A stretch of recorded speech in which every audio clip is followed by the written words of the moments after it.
چوتھا جو طریقہ ہے، چوتھی جو چیز کہ کیسے مقربین میں شامل ہوں، کیا نشانی ہے، کیا طریقہ ہے، وہ یہ کہ جب آپ اللہ کے حضور پیش ہوں تو پھر حضوری والی نماز ادا کر لیں، نماز حضوری والی ادا کر لیں۔ اللہ کے حضور جب کھڑے ہوں تو ایسے کھڑے ہو جائیں کہ جیسے آپ اللہ کی بارگاہ میں اس کے مہمان بن کے آ رہے ہیں، وہ باری تعالیٰ وہ آپ کا میزبان ہے۔ جب آپ نماز پڑھتے ہیں اور اس نماز میں آپ کے خیال کسی اور طرف ہوں، وہ نماز حقیقی نماز نہیں ہوتی۔ حقیقی نماز وہ ہے کہ آپ مصلی پر کھڑے ہوں، آپ کا جسم مصلی پر ہو اور آپ کا دل اللہ کی قربتوں میں پہنچا ہو۔ حقیقی نماز وہ ہے کہ آپ کا چہرہ وہ قبلہ کی طرف ہو اور آپ کے دل کا چہرہ اللہ رب العزت کی ذات کی طرف ہو جائے۔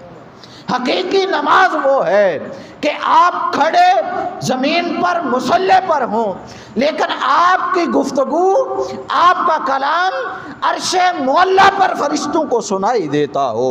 آپ کی نماز حقیقی اور حضوری والی نماز وہ ہے کہ آپ ادھر مصلی پر کھڑے ہو کے اپنے لب ہلاتے جائیں اور ادھر فرشتے آپ کے کلام کو سنتے چلے جائیں کہ یہ بندہ اللہ کی ذات سے کلام کر رہا ہے۔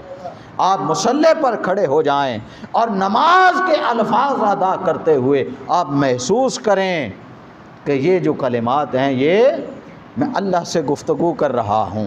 جب وہ اللہ سے گفتگو کرنا، اللہ سے کلام کرنا، اللہ کو دیکھنا، اللہ کا آپ کو دیکھنا، یہ سارے خیالات آپ کے دل پر وارد ہو جائیں گے، وہ پھر نماز حقیقی اور حضوری والی نماز بن جائے۔ اور اسی لیے تو نماز جو ہے یہ جنتیوں کا تحفہ نہیں کہا،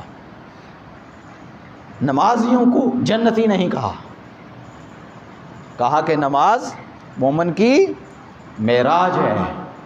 معراج کیوں؟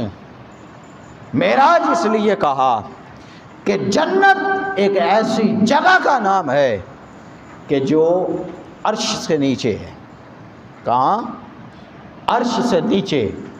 جنت عرش سے نیچے ہے، جبکہ جو معراج ہے یہ معراج ہوتی وہاں سے شروع ہے جہاں عرش بھی ختم ہو جائے۔ جو آقا علیہ السلام کی معراج تھی کہ جہاں عرش کی اونچائیاں اور بلندیاں، جہاں زمان و مکان کی حدود و قیود ختم ہو جائیں، وہاں سے پھر معراج شروع ہوتی ہے۔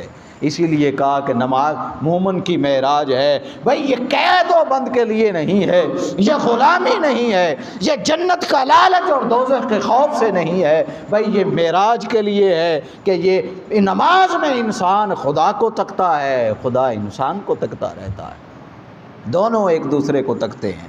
پھر امام محمد بن سیرین رضی اللہ تعالیٰ عنہ وہ فرمایا کرتے تھے کہ لوگوں اگر مجھے یہ اختیار دے دیا جائے کہ اے محمد بن سیرین یا جنت لے لو یا 2 رکعت نفل کی اجازت لے لو، خدا تعالیٰ کی عزت کی قسم کھا کر کہتا ہوں میں جنت کو ٹھکرا دوں گا، اللہ کے لیے 2 نفل ادا کر لوں گا۔